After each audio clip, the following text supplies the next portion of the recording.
ದೇವರ ಅತಿ ಪರಿಶುದ್ಧವಾದ ನಾಮಕ್ಕೆ ಮಹಿಮೆ ಉಂಟಾಗಲಿ. Praise the Lord. ಓಕೆ, ನಾವೆಲ್ಲರೂ ಕ್ರೈಸ್ತರು. ಕ್ರೈಸ್ತರು ಅಂದ್ರೆ ಯಾರು? ಕ್ರೈಸ್ತರು ಅಂತ ಹೇಳಿದ್ರೆ ಪ್ರಭು ಯೇಸು ಕ್ರಿಸ್ತರನ್ನ ಅಂಗೀಕಾರ ಮಾಡಿಕೊಂಡು ಹಿಂಬಾಲಿಸುವವರು ಅಲ್ವಾ? Praise the Lord. ಅದರೊಳಗಡೆ ಎಲ್ಲ ಬರುತ್ತೆ. ಪ್ರಾರ್ಥಿಸೋದು, ಸ್ತುತಿಸೋದು, ಆರಾಧಿಸೋದು, ಮುಖ್ಯವಾಗಿ ದೇವರ ರಾಜ್ಯವನ್ನ ಕಟ್ಟುವುದಕ್ಕಾಗಿ ದೇವರು ಆರಿಸಿಕೊಂಡಂತ ಜನಾಂಗ. ಆಮೇನ್. ಓಕೆ, ಎಲ್ಲರೂ ಮೈಕ್ ಆನ್ ಮಾಡಿ ಒಂದು ಆಮೇನ್ ಹೇಳನ್ವಾ? Praise the Lord. ಓಕೆ, ಸ್ವಲ್ಪ ಆಕ್ಟಿವ್ ಆಗಿರ್ಬೇಕು ಎಲ್ಲರೂ, ಸರಿನಾ? ಯಾರೋ ಹೇಳ್ತಾರೆ, ಯಾರೋ ಇದು ಮಾಡ್ತಾರೆ ಅನ್ಕೊಂಡು ನಾವಿರಬಾರ್ದು. ಓಕೆ, ದೇವರು ಆಯ್ದುಕೊಂಡಂತ ಜನಾಂಗ. ಈಗ ವಾಕ್ಯ ಓದೋಣ. ಮತ್ತಾಯನು ಬರೆದ ಶುಭ ಸಂದೇಶ 7ನೇ ಅಧ್ಯಾಯ ವಾಕ್ಯ 21ರಿಂದ 23 ತನಕ ಓದೋಣ. 21ರಿಂದ 23 ತನಕ ಓದೋಣ. ನನ್ನನ್ನು ಸ್ವಾಮಿ ಸ್ವಾಮಿ ಎನ್ನುವ ಪ್ರತಿಯೊಬ್ಬನು ಸ್ವರ್ಗ ಸಾಮ್ರಾಜ್ಯವನ್ನು ಪ್ರವೇಶಿಸನು. ಸ್ವರ್ಗದಲ್ಲಿರುವ ನನ್ನ ತಂದೆಯ ಚಿತ್ತಾನುಸಾರ ನಡೆಯುವವನು ಮಾತ್ರ ಅದನ್ನು ಪ್ರವೇಶಿಸುವನು. ತೀರ್ಪಿನ ದಿನದಂದು ಸ್ವಾಮಿ ಸ್ವಾಮಿ, ನಿಮ್ಮ ಹೆಸರಿನಲ್ಲಿ ನಾವು ಪ್ರವಾದನೆ ಮಾಡಲಿಲ್ಲವೇ? ನಿಮ್ಮ ಹೆಸರಿನಲ್ಲಿ ದೆವ್ವಗಳನ್ನು ಬಿಡಿಸಲಿಲ್ಲವೇ? ನಿಮ್ಮ ಹೆಸರಿನಲ್ಲಿ ಹಲವಾರು ಮಹತ್ಕಾರ್ಯಗಳನ್ನು ಮಾಡಲಿಲ್ಲವೇ ಎಂದು ಅನೇಕರು ನನಗೆ ಹೇಳುವರು. ಆಗ ನಾನು ಅವರಿಗೆ, ಇಂದಿಗೂ ನಿಮ್ಮ ಗುರುತೇ ನನಗಿಲ್ಲ, ಅಧರ್ಮಿಗಳೇ, ನನ್ನಿಂದ ತೊಲಗಿರಿ ಎಂದು ಬಹಿರಂಗವಾಗಿ ಹೇಳಿಬಿಡುವೆನು. Price the lord. ನನ್ನನ್ನು ಸ್ವಾಮಿ ಸ್ವಾಮಿ ಎನ್ನುವ ಪ್ರತಿಯೊಬ್ಬನು ಸ್ವರ್ಗ ಸಾಮ್ರಾಜ್ಯವನ್ನು ಸೇರಲಾರನು. ಇದು ದೇವರ ವಾಕ್ಯ. ಇದು ದೇವರು ನಮ್ಮನ್ನ ರಾಜಯಾಜಕರನ್ನಾಗಿ ಆರಿಸಿಕೊಂಡಿದ್ದಾರೆ. ನಾವು ದೇವರ ಮಕ್ಕಳು ಅಂದ ಮೇಲೆ ನಾವು ಸ್ವರ್ಗ ಸಾಮ್ರಾಜ್ಯ ಸೇರ್ಬೇಕು. ಹೌದಾ? ನಿಜ ಅಲ್ವಾ? ನಿಜನಾ? ಅನಿಸ್ತಾ ಇದೆಯಾ ನಿಮಗೆ? ದೇವರು ಆರಿಸ್ಕೊಂಡ ಮೇಲೆ ನಾವು ದೇವರ ರಾಜ್ಯ ಸೇರ್ಬೇಕು ಅಲ್ವಾ? ಇಲ್ಲಿ ಹೇಳ್ತಾ ಇದ್ದಾರೆ ಸ್ವಾಮಿ ಸ್ವಾಮಿ ಅಂದ ತಕ್ಷಣ ನೀವು ದೇವರ ರಾಜ್ಯ ಸೇರಲು ಸಾಧ್ಯವಿಲ್ಲ. ಹಾಗಾಗ್ಲಿಕ್ಕೆ ಸಾಧ್ಯನೇ ಇಲ್ಲ. ಅಲ್ಲಿ ನೋಡಿ, ಅಲ್ಲಿ ಹೇಳ್ಬೇಕಾದ್ರೆ ಅಲ್ಲಿ ತೀರ್ಪಿನ ದಿನದಂದು ಅನೇಕ ಜನರು ಏನು ಹೇಳ್ತಾ ಇದ್ದಾರೆ? ನಾವು ನಿಮ್ಮ ಹೆಸರಿನಲ್ಲಿ ಪ್ರವಾದನೆಗಳನ್ನ ಮಾಡಲಿಲ್ಲವೇ? ನೋಡಿ, ದೆವ್ವಗಳನ್ನ ಬಿಡಿಸಲಿಲ್ಲವೇ? ಹಲವಾರು ಮಹತ್ಕಾರ್ಯಗಳನ್ನು ನಾವು ಮಾಡಲಿಲ್ಲವೇ? Price the Lord.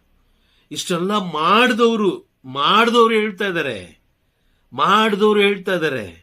ಹಾಗಾದ್ರೆ ಯೋಚನೆ ಮಾಡಿ, ಮಾಡದೇ ಇರುವವರ ಗತಿ ಏನು? Praise the Lord. ಅರ್ಥ ಆಗ್ತಾ ಇದೆಯಾ? ಪ್ರವಾದನೆ ಮಾಡಿದವರು ಹೇಳ್ತಾ ಇದ್ದಾರೆ, ನಾವು ಪ್ರವಾದನೆ ಮಾಡ್ಲಿಲ್ವಾ? ನಾವು ದೆವ್ವಗಳನ್ನ ಬಿಡಿಸ್ಲಿಲ್ವಾ? ನಿಮ್ಮ ಹೆಸರಲ್ಲಿ ಅನೇಕ ಮಹತ್ಕಾರ್ಯಗಳನ್ನು ನಾವು ಮಾಡಲಿಲ್ವಾ? Price the lord. ಯಾರ ಹೆಸರಲ್ಲಿ ಹೇಳ್ತಾ ಇದ್ದಾರೆ? ಅಲ್ಲಿ ಯಾರ ಹೆಸರಲ್ಲಿ ಹೇಳ್ತಾ ಇದ್ದಾರೆ? ಪ್ರಭು ಯೇಸುವಿನ ಹೆಸರಲ್ಲಿ. Praise the Lord. ಆದ್ರೆ ಯೇಸು ಸ್ವಾಮಿ ಹೇಳ್ತಾರೆ, ನಿಮ್ಮ ಅರಿವೇ ನನಗೆ ಇಂದಿಗೂ ಇಲ್ಲ, ನಿಮ್ಮ ಗುರುತೇ ನನಗೆ ಗೊತ್ತಿಲ್ಲ. ಯಾಕೆ ಈ ಮಾತು ಹೇಳಿದ್ರು? ಏನಕ್ಕೋಸ್ಕರ ಈ ಮಾತನ್ನ ಹೇಳ್ತಾರೆ? ಹೇಳಲಿಕ್ಕೆ ಒಂದು ಬಲವಾದ ಕಾರಣ ಇರಬೇಕಲ್ವಾ? ಹೇಳಲಿಕ್ಕೆ ಒಂದು ಬಲವಾದ ಕಾರಣ ಇರಬೇಕು. ಇವರೆಲ್ಲರೂ ಈಗ ದೇವರ ಸೇವೆ, ನನ್ನ ಕಳೆದ ಕ್ಲಾಸಲ್ಲಿ ನಾನು ತಿಳಿಸ್ಕೊಟ್ಟಿದ್ದೆ, ಎಲ್ಲರೂ ಬೋಧಕರಾಗ್ಲಿಕ್ಕೆ ನಾವು ಹೋಗ್ಬಾರ್ದು.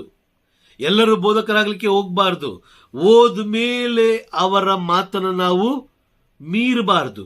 ಎಲ್ಲರೂ ಯಾಜಕರಾಗ್ಲಿಕ್ಕೆ ಹೋಗಬಾರ್ದು. ಹೋದ್ರೆ ಸೇವೆ ಮಾಡದೆ ಇರಬಾರ್ದು.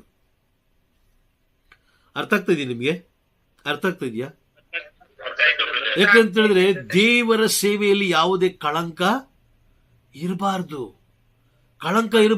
ಆಗಿದ್ರೆ ಮಾತ್ರ ದೇವರ ರಾಜ್ಯ ನಿರ್ಮಿಸಲಿಕ್ಕೆ ಸಾಧ್ಯ. Praise the Lord. ಇಲ್ಲಿ ಹೇಳ್ತಾ ಇದ್ದಾರೆ ನೋಡಿ, ನಿಮ್ಮ ಗುರುತೇ ನನಗಿಲ್ಲ, ಅಧರ್ಮಿಗಳೇ ನನ್ನಿಂದ ತೊಲಗಿರಿ.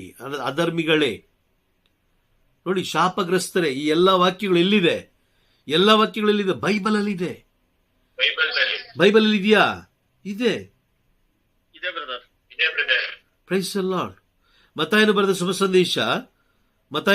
ಸಂದೇಶ 25ನೇ ಅಧ್ಯಾಯ ವಾಕ್ಯ 31ರಿಂದ 40 ತನಕ ನಾವು ಓದಬೇಕಾದ್ರೆ ಒಂದೇ ಒಂದು ವಾಕ್ಯ ಓದೋಣ. ಒಂದೇ ಒಂದು ವಾಕ್ಯ ಏನ್ ಗೊತ್ತಾ? 25ನೇ ಅಧ್ಯಾಯಕ್ಕೆ ಹೋಗಿ. ನಾನು ಹೇಳ್ತೀನಿ, ಆ ವಾಕ್ಯ ಮಾತ್ರ ಓದಿ. ಉಳಿದುದೆಲ್ಲ ವಾಕ್ಯಗಳನ್ನ ನಾವು ಓದ್ಬೋದು, ಇಲ್ಲ ಅಂತಲ್ಲ, ಬಟ್ ಟೈಮ್ ಕಡಿಮೆ ಇದೆ. ಇಲ್ಲಿ 31ನೇ ವಾಕ್ಯದಿಂದ ವಾಕ್ಯ 40 ತನಕ ನೀವು ಓದ್ತಾ ಹೋದ್ರೆ ಅಲ್ಲಿ ದೇವರು ಪ್ರಶ್ನೆಯನ್ನ ಕೇಳ್ತಾರೆ. Price the Lord. ಓಕೆ, ಒಂದು ವಾಕ್ಯವನ್ನ ನಾವು ಓದೋಣ. 32ನೇ ವಾಕ್ಯವನ್ನು ಓದಿ. 32ನೇ ವಾಕ್ಯ. ಸರ್ವ ಜನಾಂಗಗಳ ಜನಾಂಗಗಳನ್ನು ಆತನ ಸಮ್ಮುಖದಲ್ಲಿ ಒಟ್ಟುಗೂಡಿಸಲಾಗುವುದು. ಕುರುಬನು ಕುರಿಗಳನ್ನು ಆಡುಗಳಿಂದ ಬೇರ್ಪಡಿಸುವಂತೆ ಆತನು ಅವರನ್ನು ಬೇರ್ಪಡಿಸುವನು. ಕುರಿಗಳನ್ನ ತನ್ನ ಬಲಗಡೆಯಲ್ಲೂ ಆಡುಗಳನ್ನು ತನ್ನ ಎಡಗಡೆಯಲ್ಲೂ ಇರಿಸುವನು. ಅಲ್ವಾ? Praise the Lord. ಅಂದ್ರೆ ಇದರ ಅರ್ಥ ಏನು? ಅಂತಿಮ ಕಾಲದಲ್ಲಿ ನ್ಯಾಯ ತೀರ್ಪಿನ ದಿನದಿಂದ ಏನ್ ಮಾಡ್ತಾರೆ? ಎಲ್ಲವನ್ನ ಇಬ್ಬಾಗ ಮಾಡ್ತಾರೆ. ಅದೇ ಲೂಕನು ಬರೆದ ಶುಭ ಸಂದೇಶ 13ನೇ ಅಧ್ಯಾಯ. 13ನೇ ಅಧ್ಯಾಯದಲ್ಲೂ ಕೂಡ ಇದೇ ವಾಕ್ಯವು ಬರೆಯಲ್ಪಟ್ಟಿದೆ. Price the lord. 13ನೇ ಅಧ್ಯಾಯ ವಾಕ್ಯ 22ರಿಂದ 25 ತನಕ ಓದಿ. 22ರಿಂದ 25 ತನಕ. ಸ್ವಾಮಿ ಊರುಗಳಲ್ಲೂ ಹಳ್ಳಿಗಳಲ್ಲೂ ಉಪದೇಶ ಮಾಡಿಕೊಂಡು ಜೆರುಸಲೇಮಿನತ್ತ ಪ್ರಯಾಣ ಮಾಡುತ್ತಿದ್ದರು. ಆಗ ಒಬ್ಬನು, ಸ್ವಾಮಿ, ಜೀವೋದ್ಧಾರ ಹೊಂದುವವರು ಕೆಲವರು ಮಾತ್ರವು ಎಂದು ವಿಚಾರಿಸಿದನು. ಆಗ ಯೇಸು ಜನರಿಗೆ, ಇಕ್ಕಟ್ಟಾದ ಬಾಗಿಲಿನಿಂದಲೇ ಒಳ ಹೋಗಲು ಸರ್ವ ಪ್ರಯತ್ನ ಮಾಡಿ, ಏಕೆಂದರೆ ಅನೇಕರು ಒಳಕ್ಕೆ ಹೋಗಲು ಖಂಡಿತವಾಗಿ ಪ್ರಯತ್ನಿಸುವರು, ಆದರೆ ಅದು ಅವರಿಂದಾಗದು. ಮನೆ ಯಜಮಾನನು ಎದ್ದು ಬಾಗಿಲನ್ನು ಮುಚ್ಚಿದ ಮೇಲೆ ನೀವು ಹೊರಗಡೆ ನಿಲ್ಲಬೇಕಾಗುವುದು. ಬಾಗಿಲನ್ನು ತಟ್ಟುತ್ತಾ, ಸ್ವಾಮಿ, ನಮಗೆ ಬಾಗಿಲು ತೆರೆಯಿರಿ ಎಂದು ನೀವು ಕೇಳುವಿರಿ. ಅದಕ್ಕೆ ಅವನು, ನೀವು ಎಲ್ಲಿಯವರು, ನಾನು ಅರಿಯೇ ಎನ್ನುವನು. Praise the Lord. ಇಲ್ಲಿ ಹೇಳ್ತಾರೆ, ನೀವು ಯಾರೋ ನನಗೆ ಗೊತ್ತಿಲ್ಲ ಅಂತ ಹೇಳ್ತಾರೆ. ಕಾರಣ ಏನು? ಹಾಗೆ ಹೇಳಲಿಕ್ಕೆ ಕಾರಣ ಏನು? ಒಡನಾಟ ಸರಿ ಇಲ್ಲ, ಬಾಂಧವ್ಯ ಸರಿ ಇಲ್ಲ, ಅಲ್ವಾ? Praise the Lord. ಈಗ ಪ್ರತಿದಿನ ನೀವು ಮಾತಾಡ್ತಾ ಇದ್ರೆ, ಪ್ರತಿದಿನ ನೀವು ನಿಮ್ಮ ಸ್ನೇಹಿತರೊಂದಿಗೆ ಮಾತನಾಡ್ತಾ ಇದ್ರೆ, ಸ್ನೇಹಿತನ ಎಲ್ಲ ವಿಷಯಗಳನ್ನ ನೀವು ಅರ್ಥಕೊಳ್ತೀರಾ, ಹೌದಾ? Praise the Lord. ಕರೆಕ್ಟಾ? ಈಗ ಯೇಸು ಸ್ವಾಮಿ ನಮ್ಮನ್ನ ಏನಂತ ಕರೆದ್ರು? ಇನ್ನು ಮುಂದೆ ನೀನು ಏನಂತ ಕರೆದ್ರು ನಮ್ಮನ್ನ? ಇನ್ನು ಮುಂದೆ ನೀನು ದಾಸನಲ್ಲ, ನೀನು ನನ್ನ ಗೆಳೆಯ. ಹೇಳಿದ್ರ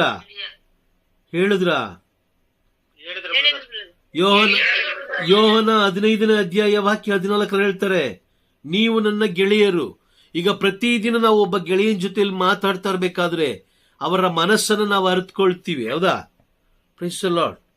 ಈಗ ಗೆಳೆಯ ನಿಮ್ಮ ಮನೆಗೆ ಬಂದ್ರೆ ನೀವು ಬಾಗಿಲು ತೆಗಿಯಲ್ವಾ? ಓಕೆ, ಬೇರೆಯವರು ಬಂದ್ರೆ, ಬೇರೆ ಯಾರಾದ್ರೂ ಬಂದ್ರೆ, ಗೊತ್ತಿಲ್ದಿರೋ ಬಂದ್ರೆ ತೆಗಿಯೋದಿಲ್ಲ. Price the lord. ಇದರಿಂದ ನಮ್ಗೆ ಅರ್ಥ ಆಗ್ತಾ ಇದೆ, ನಮ್ಮ ಸ್ನೇಹಿತನ ಜೊತೆಲಿ ನಾವು ಒಡನಾಟ ಸರಿಯಾಗಿ ಇಟ್ಕೊಂಡಿಲ್ಲ, ಹೌದಾ? ಅವ್ರು ಏನ್ ಹೇಳ್ತಾರೋ ಅದನ್ನ ನಾವು ಕೇಳ್ತಾ ಇಲ್ಲ. ನಾವು. ಯಾಕೆ ದೇವರು ನಮ್ಮನ್ನ ರಾಜ್ಯ ಯಾಜಕರನ್ನಾಗಿ ಆರಿಸ್ಕೊಂಡ್ರು? ಅವ್ರು ಆರಿಸ್ಕೊಂಡ ಮೇಲೆ ನಾವು ಏನ್ ಮಾಡ್ತಾ ಇದೀವಿ? ಇನ್ನೂ ಒಂದು ವಾಕ್ಯ ಓದೋಣ. 1 ಕೊರಿಂಥಿ 13ನೇ ಅಧ್ಯಾಯ. 1 ಕೊರಿಂಥಿ 13ನೇ ಅಧ್ಯಾಯ ವಾಕ್ಯ 1 ಹಾಗೂ 2. ಸುರನರ ನುಡಿಗಳ ನಾಡಬಲ್ಲೆನಾದರೂ ಪರಮ ಪ್ರೀತಿಯೊಂದಗಿಲ್ಲದಿರಲು ನಾ ಕೇವಲ ಗಣಗಣಿಸುವ ಗಂಟೆ, ಜನಗಣಿಸುವ ಜಾಗಟೆ. 2 ಓದಿ. 1, 2. ಪ್ರವಾದನೆಯ ವರವಿರಗಿರಬಹುದು, ಇರಬಹುದು ನಿಗೂಢ ರಹಸ್ಯಗಳಲ್ಲಿರವು ಎಲ್ಲದರ ಪರಿಜ್ಞಾನ, ಪರ್ವತವನೇ ಕದಲಿನ ವಿಶ್ವಾಸ. Okay, fine. ನಾನು ಓದ್ತೀನಿ ನೋಡಿ. ಸುರನರರ ನಾಡಿಯಲ್ಲಿ ನಾನಾಡಬಲ್ಲೆನಾದರೂ, ಸುರನರರ ನಾಡಿಗಳ ನಾನಾಡಬಲ್ಲೆನಾದರೂ ಪರಮ ಪ್ರೀತಿ ಒಂದೆನಗಿಲ್ಲದಿರಲು ನಾ ಕೇವಲ ಗಣಗಣಿಸುವ ಗಂಟೆ, ಜಣಜಣಿಸುವ ಜಾಗಟೆ. ಪ್ರವಾದನೆಯ ವರವೆನಗಿರಬಹುದು, ಇರಬಹುದು ನಿಗೂಢ ರಹಸ್ಯಗಳರಿವು, ಎಲ್ಲದರ ಪರಿಜ್ಞಾನ, ಪರ್ವತವೇ ಕದಲಿಪ ವಿಶ್ವಾಸ. ಆದರೆ ಪ್ರೀತಿ ಒಂದಿಲ್ಲದಿರೆ ನಾ ಶೂನ್ಯ ಸಮಾನ. Praise the Lord. ಈಗ ಪ್ರೀತಿ ಅಂದರೆ ಏನು? ಪ್ರೀತಿ ಅಂದ್ರೇನು? ಎರಡು ರೀತಿಯ ಪ್ರೀತಿಗಳಿದೆ. ಲೋಕದ ಪ್ರೀತಿ ಒಂದಿದೆ, ಪರಲೋಕದ ಪ್ರೀತಿ ಇದೆ. ಈಗ ಲೋಕದ ಪ್ರೀತಿ ಬಗ್ಗೆ ದೇವರು ಮಾತಾಡ್ತಾ ಇದ್ದಾರಾ ಅಥವಾ ಪರಲೋಕದ ಪ್ರೀತಿ ಬಗ್ಗೆ ಮಾತಾಡ್ತಾ ಇದ್ದಾರಾ? ಹಾಗಾದ್ರೆ ಪರಲೋಕದ ಪ್ರೀತಿ ಎಂದರೇನು? ಈಗ ಲೋಕದಲ್ಲಿ ನಾವೆಲ್ಲ ಏನ್ ಹೇಳ್ತೀವಿ? ಪ್ರೀತಿ ಪ್ರೀತಿ ಅಂತ ಹೇಳಿದ್ರೆ ಒಬ್ಬರೊಬ್ಬರು ನಾವು ಪ್ರೀತಿಸ್ಬೇಕು, ಒಬ್ಬರೊಬ್ಬರ ಜೊತೆ ಚೆನ್ನಾಗಿರ್ಬೇಕು, ಯಾರನ್ನು ನಾವು ದ್ವೇಷಿಸಬಾರ್ದು, ಅವ್ರ ಜೊತೆ ನಾವು ಅನ್ಯೋನ್ಯವಾಗಿರ್ಬೇಕು, ಕೊಡಬೇಕು, ತಗೊಳ್ಬೇಕು, ಮುದ್ದು ಮಾತಾಡ್ಬೇಕು. ಇದೆಲ್ಲ ಲೋಕದ ಪ್ರೀತಿ. ಹೌದಾ? Praise the Lord. ಹಾಗಾದ್ರೆ ಪರಲೋಕದ ಪ್ರೀತಿ ಅಂದ್ರೆ ಏನು? ಪರಲೋಕದ ಪ್ರೀತಿ ಅಂದ್ರೆ ಏನು? ಕ್ಷಮೆ ಮಾಡೋದಾ? ಪರಲೋಕದ ಪ್ರೀತಿ ಅಂದ್ರೆ ಕ್ಷಮೆ ಮಾಡೋದಾ? Praise the Lord. ಪರಲೋಕದ ಪ್ರೀತಿ ಪ್ರಭು ಯೇಸು ಕ್ರಿಸ್ತರೇ ಪರಲೋಕದ ಪ್ರೀತಿನ. ಹಾಗಾದ್ರೆ ಇಷ್ಟು ದಿನ ನೀವು ಪ್ರಭು ಯೇಸು ಕ್ರಿಸ್ತನ ಅರ್ಥಕೊಳ್ಳೋದಾ? ಹಾಗಾದ್ರೆ ಇಷ್ಟು ವರ್ಷಗಳ ಕಾಲ ನೀವು ಕಲಿತಂತದ್ದು ಎಲ್ಲ ನೀರಲ್ಲಿ ಹೋಮ ಬಿಟ್ಟಂಗಾಗೋಯ್ತಲ್ವಾ? ಬಹಳ ಎಚ್ಚರಿಕೆಯಾಗಿರ್ಬೇಕು. Price the Lord. ಪರಲೋಕದ ಪ್ರೀತಿ ಅಂದ್ರೆ ಏನು?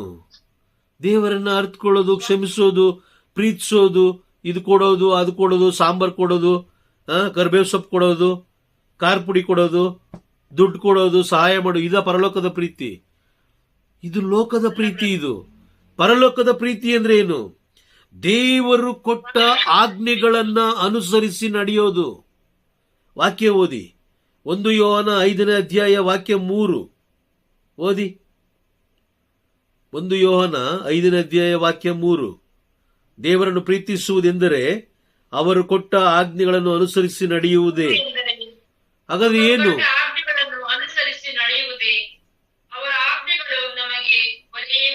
ಹಂಗಂದ್ರೆ ನಮ್ಮ ಮತ್ತೆ ನಮ್ಮ ಸ್ನೇಹಿತನ ಬಾಂಧವ್ಯ ಸರಿ ಇಲ್ಲ. ನಾಟಕ ಮಾಡ್ತಾ ಇದೀವಿ ನಾವು. ಹೌದಾ? ಬಾಂಧವ್ಯ ಸರಿ ಇಲ್ಲ. ನಾವು ಮಾತಾಡ್ತಾ ಇಲ್ಲ ಪ್ರತಿದಿನ ಸ್ನೇಹಿತನ ಜೊತೆಯಲ್ಲಿ ಮಾತಾಡಿದ್ರೆ ಸ್ನೇಹಿತನ ಆಲೋಚನೆಗಳನ್ನ ನಾವು ಅರಿಯಬಲ್ಲೆವು. ಹೌದಾ? ನಿಜನಾ? ಈಗ ನಿಮ್ಮ ಸ್ನೇಹಿತನಿಗೆ ಏನು ಅವಶ್ಯಕತೆ ಇದೆಯೋ, ಸ್ನೇಹಿತ ಏನು ಬಯಸ್ತಾರೋ ಅದನ್ನ ಮಾಡೋದಾ ಅಥವಾ ನಿಮಗೆ ಇಷ್ಟ ಬಂದ ಹಾಗೆ ಮಾಡೋದಾ?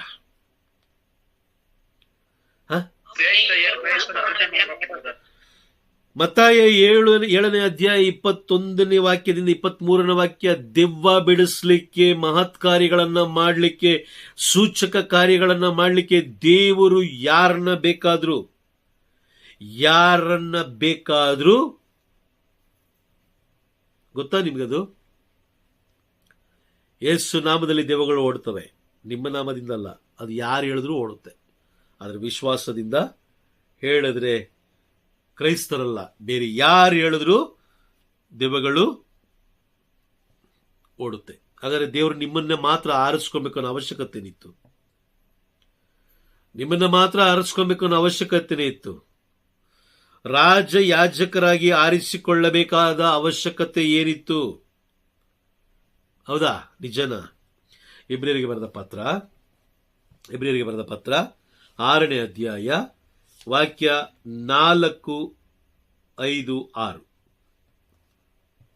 ಒಬ್ಬನು ಜ್ಞಾನೋದಯವನ್ನು ಪಡೆದು ಸ್ವರ್ಗೀಯ ವರದಾನಗಳನ್ನು ಆಸ್ವಾದಿಸಿ ಪವಿತ್ರಾತ್ಮವರ ಸಹಭಾಗಿಯಾಗಿ ದೇವರ ವಾಕ್ಯದ ಸವಿಯುಂಡು ಬರಲಿರುವ ಯುಗದ ವೈಭವವನ್ನು ಮನಗಂಡು ಅನಂತರವೂ ವಿಶ್ವಾಸ ಭ್ರಷ್ಟನಾದರೆ ಅಂತವನ್ನು ಪಶ್ಚಾತ್ತಾಪಪಟ್ಟು ದೈವಾಭಿಮುಖನಾಗುವುದು ಅಸಾಧ್ಯ. ಏಕೆಂದರೆ ಅಂತವನ್ನು ತನ್ನ ಪಾಲಿಗೆ ದೇವರ ಪುತ್ರನನ್ನು ಪುನಃ ಶಿಲುಬೆಗೆ ಏರಿಸಿ ಅವನನ್ನು ಬಹಿರಂಗವಾಗಿ ಅವಮಾನಗೊಳಿಸುವವನಾಗುತ್ತಾನೆ. Price the lord. ಈ ವಾಕ್ಯ ಸ್ಪಷ್ಟವಾಗಿ ಹೇಳ್ತಾ ಇದೆ, ಒಬ್ಬನು ಒಮ್ಮೆ ಜ್ಞಾನೋದಯವನ್ನ ಪಡೆದುಕೊಂಡು ಸ್ವರ್ಗೀಯ ವರದಾನಗಳನ್ನು ಅವನು ಆಸ್ವಾದಿಸಿ ಪವಿತ್ರಾತ್ಮ ಅವರ ಸಹಭಾಗಿಯಾಗಿ ದೇವರ ವಾಕ್ಯದ ಸವಿಗೊಂಡು ಬರಲಿರುವ ಯುಗದ ವೈಭವವನ್ನು ಮನಗಂಡು ಅನಂತರವೂ ವಿಶ್ವಾಸಭ್ರಷ್ಟನಾದರೆ. ಯಾಕೆ? ಅವನು ವಾಕ್ಯದ ಬಗ್ಗೆ ಗೊತ್ತಿದೆ, ಅವನಿಗೆ ಜ್ಞಾನದ ಅರಿವಾಗಿದೆ, ದೀಕ್ಷಾಸ್ಥಾನ ತಗೊಂಡಿದ್ದಾನೆ, ಕ್ರೈಸ್ತನಾಗಿದ್ದಾನೆ. ಆದರೂ ಕೂಡ ಅವನು ವಿಶ್ವಾಸಭ್ರಷ್ಟನಾಗ್ತಾ ಇದ್ದಾನೆ. ಕಾರಣ ಏನು? ಅದಕ್ಕೆ ಕಾರಣ ಏನು? ಒಬ್ಬ ಎಲ್ಲವನ್ನ ತಗೊಂಡು ಆದ ಮೇಲೂ ಕೂಡ ಅವನು ವಿಶ್ವಾಸ ಭ್ರಷ್ಟನಾಗ್ತಾ ಇದ್ದಾನೆ ಅಂತ ಹೇಳಿದ್ರೆ, ಪ್ರೈಸಲ್ಲ. ಮಧ್ಯಾಹ್ನ ನಾನೊಂದು ಸಂದೇಶ ಕೇಳ್ತಾ ಇದ್ದೆ. ಅಲ್ಲಿ ಅವ್ರು ಹೇಳ್ತಾರೆ, ಈ ದಿನಗಳಲ್ಲಿ ದೇವರಿಗೆ ವಿರುದ್ಧವಾಗಿ ದೇವರನ್ನ ಹೀಯಾಳಿಸುತ್ತಿರುವವರು ಯಾರು ಅಂತ ಹೇಳಿದ್ರೆ, ದೀಕ್ಷಾಸ್ಥಾನ ತಗೊಂಡವರು ಮತ್ತೆ ಸಂದೇಶವನ್ನ ಬೋಧಿಸುತ್ತಿದ್ದಂಥವರು, ಒಬ್ಬ ಕ್ರೈಸ್ತನಾಗಿ ಜೀವಿಸುತ್ತಿದ್ದವರು ಅತಿ ಹೆಚ್ಚಾಗಿ ಪ್ರಭುವನ್ನ ಅವಮಾನ ಪಡಿಸ್ತಾ ಇದ್ದಾರೆ. ಅಂದ್ರೆ ಪ್ರಭುವಿನ ಕಣ್ಣೀರು ಬರಲಿಕ್ಕೆ ಕಾರಣಕರ್ತರಾಗಿದ್ದಾರೆ. ಕಾರಣ ಇಷ್ಟೇ, ಅವರು ಯಾವುದೋ ಒಂದು ಆಲೋಚನೆ ಇಟ್ಕೊಂಡು ಅವ್ರು ಬರ್ತಾರೆ, ದೀಕ್ಷಾಸ್ಥಾನ ತಗೊಳ್ತಾರೆ. ಆ ಆಲೋಚನೆ ದೇವರಿಗೆ ವಿರುದ್ಧವಾದ ಆಲೋಚನೆ ಆಗಿರುತ್ತೆ. ಆ ಆಲೋಚನೆ ನೆರವೇರೋದಿಲ್ಲ. ಆಗ ಆ ಆಲೋಚನೆ ನೆರವೇರದೆ ಇದ್ದಾಗ ಅವರು ನೇರವಾಗಿ ದೇವರನ್ನೇ ದೂಷಿಸ್ತಾರೆ. ದೇವರೇ ಇಲ್ಲ ಎಂದು ಈಗ ಅವರು ಹಠ ಹಿಡಿದಿದ್ದಾರೆ. ದೇವರೇ ಇಲ್ಲ ಅಂತ ಹಠ ಹಿಡಿದಿದ್ದಾರೆ. ಕಾರಣ ಏನಂತ ಹೇಳಿದ್ರೆ, ಅವನ ದೃಷ್ಟಿ ಎಲ್ಲಿದೆ? ಈಗ ಅವನ ದೃಷ್ಟಿ ಎಲ್ಲಿದೆ? ಲೋಕದ ಮೇಲೆ ಇದೆ. ಅವನ ದೃಷ್ಟಿ ಲೋಕದ ಮೇಲೆ ಇರಬೇಕಾದ್ರೆ, ಅವನು ಆ ಒಂದು ಲೋಕದ ವಸ್ತುಗಳನ್ನು ಅವನು ಬಯಸುವುದಾದರೆ, ಲೋಕದ ಕಾರ್ಯಗಳ ಮೇಲೆ ಅವನು ಅತಿ ಗಮನ ಹರಿಸಿದ್ದೆ ಆದ್ರೆ, ಪರಲೋಕದ ಆ ಒಂದು ಇದು ಹೇಗೆ ಪಡ್ಕೊಳ್ಳಿಕ್ಕೆ ಸಾಧ್ಯ ಇದೆಯಾ? ಸಾಧ್ಯನೇ ಇಲ್ಲ. ನಮಗೆ ಏನ್ ಬೇಕು ಏನ್ ಬೇಡ ಎಲ್ಲವನ್ನ ಯಾರು ಅರ್ತಿದ್ದಾರೆ? ದೇವರು ಅರ್ತಿದ್ದಾರೆ. ಪ್ರಭು ಯೇಸು ಕ್ರಿಸ್ತು ಅರ್ತಿದ್ದಾರೆ. Praise the Lord. ಈಗ ಪ್ರಭು ಯೇಸು ಕ್ರಿಸ್ತು ಅರ್ಥಕೊಂಡು ಅವ್ರು ನಮ್ಮನ್ನ ಏನಂತ ಕರೆದ್ರು? ಇನ್ನು ಮುಂದೆ ನೀನು ದಾಸನಲ್ಲ, ಇನ್ನು ಮುಂದೆ ನೀನು ಗೆಳೆಯ. You are my friend. ನೀನ್ ನನ್ನ ಜೊತೆಲಿ ಮಾತಾಡ್ಬೇಕು, ಪ್ರತಿದಿನ ಮಾತಾಡ್ಬೇಕು. ಈಗ ನೀವು ಪ್ರತಿದಿನ ನಿಮ್ಮ ಗೆಳೆಯನ ಜೊತೆಯಲ್ಲಿ ಮಾತಾಡಲ್ಲ? ಒಬ್ಬ ಗೆಳೆಯನ ಜೊತೆಯಲ್ಲಿ ನೀವೇನ್ ಮಾತಾಡ್ತೀರಾ? ಪ್ರತಿದಿನ ಮಾತಾಡ್ತೀರ ತಾನೆ? ಹೇಗಿದೀಯಾ, ಏನ್ ಮಾಡ್ತಾ ಇದೀಯಾ, ಎಲ್ಲೋಗಿದ್ದೆ, ಎಲ್ಲಿ ಬಂದೆ, ಏನ್ ಸಮಸ್ಯೆ ಇದೆ, ಏನು ಭಯ ಪಡ್ಬೇಡ ಕಣೋ, ಏನು ಬೇಜಾರಾಗ್ಬೇಡ ಕಣೋ, ನಾನಿದ್ದೀನಿ, ನಾನ್ ಸಹಾಯ ಮಾಡ್ತೀನಿ, ನಾನ್ ನಿನ್ ಜೊತೆಲಿ ಇರ್ತೀನಿ, ನಿನ್ಗೆ ಏನ್ ಬೇಕು ಕೇಳು. Praise the Lord. ಹೌದಾ? ಸಾಲ ಬೇಕಾದ್ರೆ ಏನ್ ಮಾಡ್ತೀವಿ ನಾವು? ಏನ್ ಮಾಡ್ತೀವಿ? ನಮ್ಮ ಹತ್ರ ಇಲ್ಲ ಅಂದ್ರೂ ಬೇರೆ ಕಡೆ ಈಸ್ಕೊಡ್ತೀವಿ. ಅವ್ರಿಗೋಗಿ ಏನಂತ ನಾವು ಕೇಳ್ತೀವಿ? ಸಾಲಗಾರನ ಹತ್ರ ಹೋಗಿ ಅಂತ ಕೇಳ್ತೀವಿ. ನಮ್ಮ ಫ್ರೆಂಡ್ಗೆ ಹಣ ಬೇಕಾಗಿದೆ, ಅದಕ್ಕೆ ಶ್ಯೂರಿಟಿ ನಾನೇ ಕೊಡ್ತೀನಿ. ಅವ್ನು ಕೊಡ್ಲಿಲ್ಲ ಅಂದ್ರೆ ನಾನು ಕೊಡ್ತೀನಿ, ಕೊಡೋಣ ಹೇಳ್ತೀವಾ? ನೋಡಿ, ಆ ಮಟ್ಟಿಗೆ ನಾವು ಲೋಕದ ಸ್ನೇಹಿತನನ್ನ ಪ್ರೀತಿಸಬೇಕಾದ್ರೆ, ಮತ್ತೆ ಯಾಕೆ ಪರಲೋಕದ ಸ್ನೇಹಿತ ಯಾರು? ಪ್ರಭು ಯೇಸು ಕ್ರಿಸ್ತರು.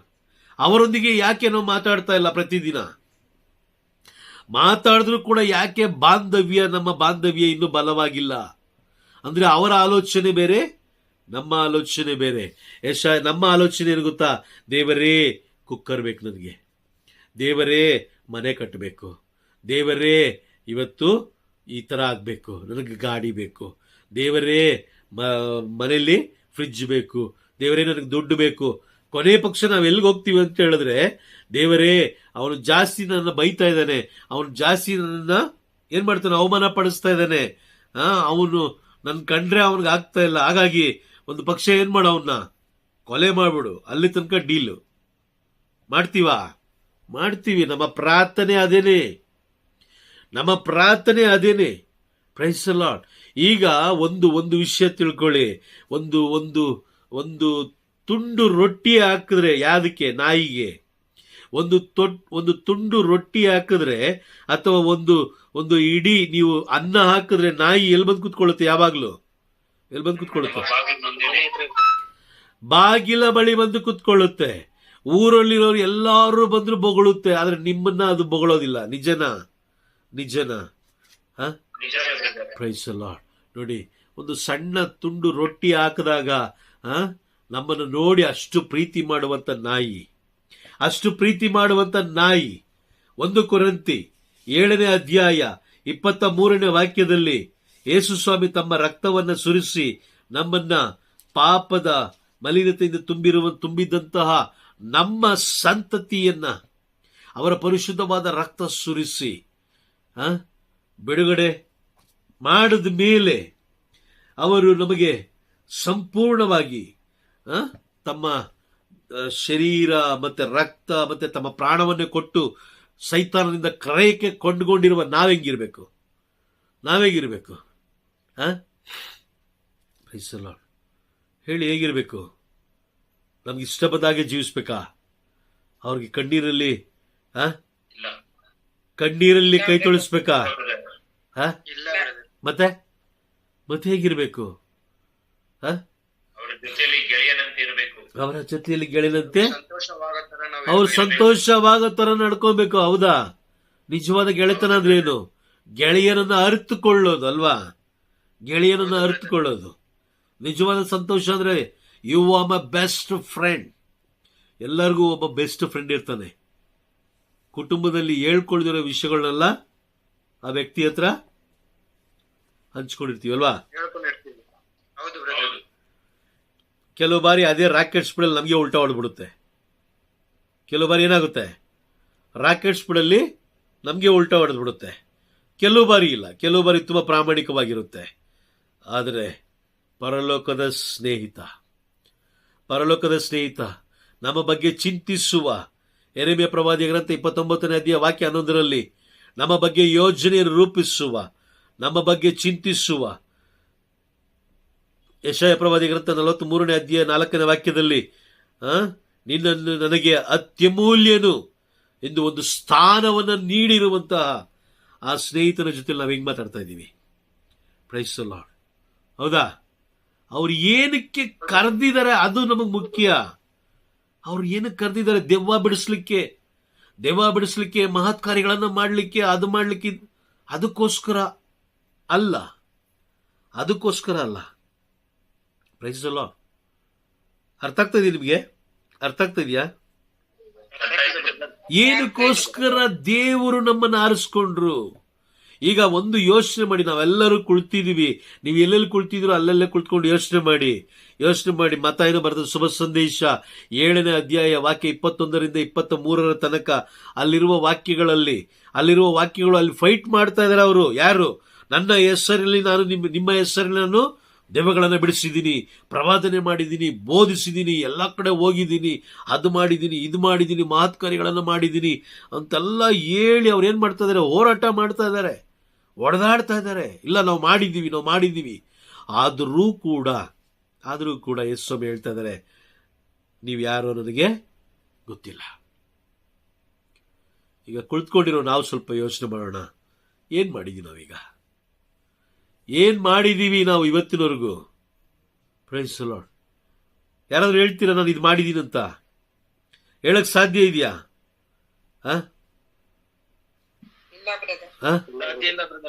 ಸಾಧ್ಯ ಇಲ್ಲ ಅಂತ ಹೇಳಿದ್ಮೇಲೆ ನೀವು ನಿಮ್ಮ ಸ್ನೇಹಿತನನ್ನ ಏನ್ ಮಾಡ್ತಾ ಇದ್ದೀರಾ? ನಡು ನೀರಲ್ಲಿ ಕೈ ಬಿಟ್ಟ ಮೇಲೆ, ಸ್ನೇಹಿತನಿಗೆ ಮೋಸ ಮಾಡಿದ ಮೇಲೆ ಹೇಗಿರ್ಬೋದು? ಯೋಚನೆ ಮಾಡಿ, ಹೇಗಿರ್ಬೋದು? Praise the Lord. ಹೇಗಿರ್ಬೋದು? ತುಂಬಾ ದುಃಖ ಆಗುತ್ತಾ? ತುಂಬಾ ದುಃಖ. ನಾವು ಈಗಲೂ ಕೂಡ ಇಬ್ರಿಯರಿಗೆ ಬರೆದ ಪತ್ರ 6ನೇ ಅಧ್ಯಾಯ 4-5 ವಾಕ್ಯಗಳು ಹೇಳೋ ಪ್ರಕಾರ ನಮಗೆ ದೀಕ್ಷಾಸ್ಥಾನ ಆಗಿದೆ, ಪರಲೋಕದ ಜ್ಞಾನ ನಮಗೆ ಗೊತ್ತಿದೆ, ಬೈಬಲ್ ಬಗ್ಗೆ ಗೊತ್ತಿದೆ, ಪವಿತ್ರಾತ್ಮರ ವರದಾನಗಳನ್ನು ಪಡ್ಕೊಂಡಿದ್ದೀವಿ. ಆದ್ಮೇಲೂ ಕೂಡ ನಾವು ಸ್ನೇಹಿತನ ಯೋಜನೆಗೆ ಕೈ ಜೋಡಿಸದೆ ಹೋದ್ರೆ, ಸ್ನೇಹಿತನ ಯೋಜನೆಗೆ ಕೈ ಜೋಡಿಸದೆ ಹೋದ್ರೆ, ಸ್ನೇಹಿತನ ಯೋಜನೆ ಏನು? ದೇವರ ರಾಜ್ಯ ಈ ಧರೆಯಲ್ಲಿ ಕಟ್ಟಲ್ಪಡಬೇಕು. ಹೌದಾ? ಹಾ, ಇವತ್ತು ಕೂಡ ನಾವು ಹೆಂಡತಿ ಮಕ್ಕಳು ಅದು ಇದು ಮನೆ ಕಟ್ಟೋದು, ಅದು ಕಟ್ಟೋದು, ಇದು ಕಟ್ಟೋದು, ರಾತ್ರಿ ಏನ್ ಮಾಡೋದು, ಬೆಳಗ್ಗೆಗೆ ಏನ್ ಮಾಡೋದು, ಮಧ್ಯಾಹ್ನಕ್ಕೆ ಏನ್ ಮಾಡೋದು, ಇದೇ ಯೋಚನೆ ಮಾಡ್ಕೊಂಡು ನಾವೇನ್ ಮಾಡ್ತಿದ್ವಿ? ಆ ದಿನ ಯೂದಾಸ್ ಒಂದೇ ಬಾರಿ ಶಿಲುಬೆಗೇರಿಸಿದ್ದು, ಇವತ್ತು ನಾವೇನ್ ಮಾಡ್ತಾ ಇದ್ದೀವಿ? ನಮ್ಮ ಸ್ನೇಹಿತರನ್ನ ಪ್ರತಿದಿನ ನಾವು ಏರಿಸ್ತಾ ಇದ್ದೀವಿ. ನಮ್ಮಂತ ನಾಚಿಕೆಗೆಟ್ಟವರು, ನಮ್ಮಷ್ಟು ಕ್ರೂರಿಗಳು, ನಮ್ಮಷ್ಟು ಏನ್ ಹೇಳ್ತಾರೆ ಅಧರ್ಮಿಗಳು ಬೇರೆ ಯಾರು ಇಲ್ಲ ಅಂತ ನಾನು ಭಾವಿಸ್ತೀನಿ. ಯಾರು ಇಲ್ಲ. ಸ್ನೇಹಿತ ಒಬ್ರು ಇಲ್ದೆ ಹೋಗಿದ್ದೀರ, ನಾವಿಲ್ಲ. ಹೌದಾ? ನಿಜನಾ? ನಿಜ. ಸ್ನೇಹಿತ ಒಬ್ಬ ಇಲ್ಲದೆ ಹೋಗಿದ್ರೆ ನಾವು ಇರ್ತಾ ಇರಲಿಲ್ಲ. ನಾವು ಮಿತ್ರ ದ್ರೋಹಿಗಳು. ಅವ್ರು ಏನ್ ಕೆಲಸ ಹೇಳಿದ್ರು ಅದು ಮಾಡಬೇಕು. ಅದು ಬಿಟ್ಟು ಬೇರೆ ಎಲ್ಲ ಮಾಡ್ತಾ ಇದೀವಿ. ದೆವ್ವಗಳನ್ನ ಬಿಡಿಸ್ತಾ ಇದೀವಿ, ಅದು ಮಾಡ್ತಾ ಇದೀವಿ, ಇದು ಮಾಡ್ತಾ ಇದೀವಿ, ಮಹತ್ಕಾರ್ಯಗಳನ್ನ ಮಾಡ್ತಾ ಇದೀವಿ, ಏನೇನೋ ಮಾಡ್ತಾ ಇದೀವಿ, ತಿಂತಾ ಇದೀವಿ, ಕುಡಿತಾ ಇದೀವಿ, ಮಜಾ ಮಾಡ್ತಾ ಇದೀವಿ. ಅವ್ರು ತಿನ್ಬೇಡ ಅನ್ನೋದನ್ನ ನಾವು ಬೇಕು ಅಂತ ತಿಂತಾ ಇದ್ದೀವಿ. ಪ್ರೀತಿ ಅಂತ ಪರಲೋಕ ಹೇಳ್ತಾ ಇದೆ. ನಾವು ಲೋಕದ ಪ್ರೀತಿ ಅನ್ಕೊಂಡು ಹೋಗ್ತಾ ಇದೀವಿ. 1 ಯೋಹಾನ 5ನೇ ಅಧ್ಯಾಯ ವಾಕ್ಯ 3ರಲ್ಲಿ ಹೇಳೋ ಪ್ರಕಾರ ಪರಲೋಕದ ಪ್ರೀತಿಯನ್ನು ನಾವು ಎಲ್ಲಿಟ್ಟಿದೀವಿ? ದೂರ ಇಟ್ಟಿದೀವಿ. ಯಾಕೆ? ಪರಲೋಕದ ಪ್ರೀತಿ ಅಂತ ಹೇಳಿದ್ರೆ ಅದನ್ನು ಅನುಸರಿಸಕ್ಕಾಗಲ್ಲ. ಯಾಕೆ? ನಿಜವಾದ ಏಕದೇವರನ್ನು ಆರಾಧಿಸು. ಹೆಂಗ್ ಸಾಧ್ಯ? ಟೈಮೇ ಇಲ್ಲ ನಮಗೆ. 24 ಗಂಟೆ ದೇವ್ರು ಕೊಟ್ಟಿರೋ ಟೈಮು ದೇವ್ರಿಗೆ ಇಲ್ಲ ಅಂತ ಹೇಳ್ತೀವಿ. ನಾಳೆ ದಿನ ನ್ಯಾಯ ತೀರ್ಪಿನ ದಿನ. ನೋಡಿ, ನಮಗಿಂತ ಮುಂಚಿತವಾಗಿ ಎಷ್ಟೋ ಜನ ನಮ್ಮ ಕುಟುಂಬಗಳಲ್ಲಿ ನಮ್ಮನ್ನ ಬಿಟ್ಟೋದ್ರು. ಎಷ್ಟೋ ಜನ ನಮ್ಮ ಸ್ನೇಹಿತರು ಬಿಟ್ಟೋದ್ರು, ನಮ್ಮ ಬಂಧು ಬಳಗದ್ರು ಬಿಟ್ಟೋದ್ರು, ಹಿರಿಯರು ಬಿಟ್ಟೋದ್ರು, ಪ್ರವಾದಿಗಳೆಲ್ಲ ಹೋದ್ರು. ಅವರಿಗೆ ಸಮಯ ಇನ್ನು ಮುಂದೆ ಇಲ್ಲ. ನಮಗೆ ಸಮಯ ಇದೆ, ಇನ್ನೂ ಸ್ವಲ್ಪ ಕೊಟ್ಟಿದ್ದಾರೆ. ಈಗಲೂ ಕೂಡ ನಾವು ಪರಲೋಕದ ಪ್ರೀತಿಯನ್ನು ನಾವು ಉಪಯೋಗಿಸ್ತೇ ಹೋದ್ರೆ, ಲೋಕದ ಪ್ರೀತಿನೇ ಗಂಡನ ಪ್ರೀತಿ ಮಾಡೋದು, ಹೆಂಡತಿನ ಪ್ರೀತಿ ಮಾಡೋದು, ಚಿನ್ನ ಅನ್ನೋದೇನು, ಬಂಗಾರ ಅನ್ನೋದೇನು. ಆದಾಮ ಅವಳನ್ನು ನೋಡಿ, ಆಮೇಲೆ ಮಕ್ಕಳನ್ನ ನೋಡಿ, ಅಯ್ಯೋ ನನ್ನ ಬಂಗಾರ, ಅಯ್ಯೋ ನನ್ನ ಸ್ಟಾರು, ಗೋಲ್ಡು. ಪರಲೋಕದ ಪ್ರೀತಿ ಬಿಟ್ಟು ಲೋಕದ ಪ್ರೀತಿಯೊಂದಿಗೆ ನಾವು ಜೀವಿಸಿದ್ದೆ ಆದರೆ ಖಂಡಿತವಾಗ್ಲೂ ಹೇಳ್ತೀನಿ, ಮತ್ತಾಯನ ಬರೆದ ಶುಭ ಸಂದೇಶ 7ನೇ ಅಧ್ಯಾಯ 23ನೇ ವಾಕ್ಯದಲ್ಲಿ ಆ ಜನರನ್ನು ನೋಡಿ ಏನ್ ನುಡಿದ್ರು ಅದನ್ನೇ ನಮಗೆ ನುಡಿತಾರೆ. ಯಾಕಂದ್ರೆ ನಾವು ಅವರಾದ್ರೆ ಅಷ್ಟು ಮಾಡಿದ್ದಾರೆ, ನಾವು ಅದನ್ನು ಕೂಡ ಮಾಡಿಲ್ಲ. ಪ್ರೈಸಲ್ಲ. ದೇವರ ರಾಜ್ಯದ ಬಾಗಿಲ ಬಳಿಗೂ ಹೋಗ್ಲಿಕ್ಕೆ ನಮಗೆ ಯೋಗ್ಯತೆ ಇಲ್ಲ. ನಿಜನಾ? ಕಾರಣ ಕೊಡಕ್ಕೆ ಹೇಳಿ ಎಷ್ಟು ಕಾರಣ ಕೊಡ್ತೀವಿ ಗೊತ್ತಾ? ದೇವರ ವಿಷಯ ಬಂದ್ರೆ ಎಷ್ಟು ಕಾರಣ ಕೊಡ್ತೀವಿ. ಆದ್ರೆ ಲೋಕದ ವಿಷಯ ಬಂದ್ರೆ, ಲೋಕದ ಒಂದು ವಿಷಯ ಬಂತು ಅಂತ ಹೇಳಿದ್ರೆ, ನೋಡಿ, ಒಂದು ಸೈಟ್ ಮಾರಾಟ ಮಾಡ್ತೀವಿ. ಒಂದು ಸೈಟ್ ಮಾರಾಟ ಮಾಡಿ ಹಣ ಬರ್ಲಿಕ್ಕೆ ಅವನು ಹೇಳ್ತಾನೆ, ನಾಳೆ ಬನ್ನಿ ರಿಜಿಸ್ಟರ್ ಮಾಡೋಣ ಅಂತ. ನೈಟೆಲ್ಲ ನಿದ್ದೆ ಬರುತ್ತೆ ಅನ್ಕೊಂಡಿದ್ದೀರಾ? ಬರಲ್ಲ. ನೈಟೆಲ್ಲ ನಿದ್ದೆ ಬರಲ್ಲ. ಅಯ್ಯೋ, ಹಣ ಬಂತು ಅಂದ್ರೆ ಏನ್ ಮಾಡೋಣ? ಮಗಳಿಗೆ ಫಿಕ್ಸ್ ಮಾಡೋಣ, ಗಂಡನ ಇದು ತಗೊಳ್ಳೋಣ, ಹೆಂಡ್ತಿಗೆ ಅದು ಮಾಡೋಣ, ಹಂಗೆ ಮಾಡೋಣ, ಹಿಂಗೆ ಮಾಡೋಣ, ತಗೊಂಡೋಗಿ ಬೇರೆ ಕಡೆ ಇನ್ನೊಂದು ಸೆಟ್ ತಗೊಳ್ಳೋಣ, ಅದು ಮಾಡೋಣ, ಇದು ಮಾಡೋಣ. Price lord. ಅಳಿದು ಹೋಗುವ ಈ ವಿಷಯಕ್ಕೆ ನಾವು ಎಷ್ಟು ರಾತ್ರಿ ಎಲ್ಲ ನಿದ್ದೆ ಮಾಡಲ್ಲ. 12 ಗಂಟೆ ನಾವು ನಿದ್ದೆ ಮಾಡಲ್ಲ. 12 ಗಂಟೆ ಪ್ಲಸ್ ರಿಜಿಸ್ಟರ್ ಟೈಮು. ರಿಜಿಸ್ಟರ್ ಆಫೀಸ್ಗೆ ಹೋಗೋದು, ಅವನು ಫೋನ್ಗೋಸ್ಕರನೇ, ಯಾರು ಪರ್ಚೇಸ್ ಮಾಡಿರ್ತಾನೋ ಅವನು ಫೋನ್ಗೋಸ್ಕರ ಕಾದು ಕುಳ್ತಿರ್ತೀವಿ.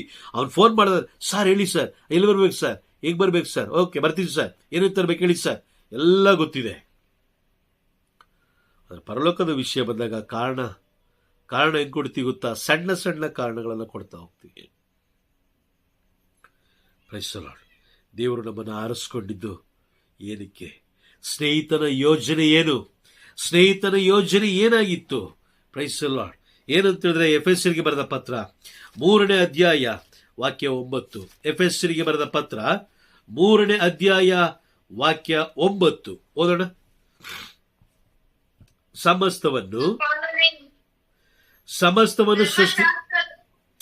ಸಮಸ್ತವನ್ನು ಸೃಷ್ಟಿಸಿದ ದೇವರು ಆದಿಯಿಂದಲೂ ಗುಪ್ತವಾಗಿಟ್ಟಿದ್ದ ತಮ್ಮ ಯೋಜನೆಯನ್ನ ಈಡೇರಿಸುವ ವಿಧಾನವನ್ನು ಸರ್ವ ಜನರಿಗೆ ತಿಳಿಯಪಡಿಸುವುದಕ್ಕಾಗಿ ನನ್ನನ್ನು ಆರಿಸಿಕೊಂಡಿದ್ದಾರೆ. ಸಿಕ್ತಾ ವಾಕ್ಯ ಸಿಕ್ತಾ? ಎಫೆಸರಿಗೆ ಬರೆದ ಪತ್ರ 3ನೇ ಅಧ್ಯಾಯ ವಾಕ್ಯ 9 ಓದೋಣ. ಮತ್ತೊಮ್ಮೆ ಓದಿ.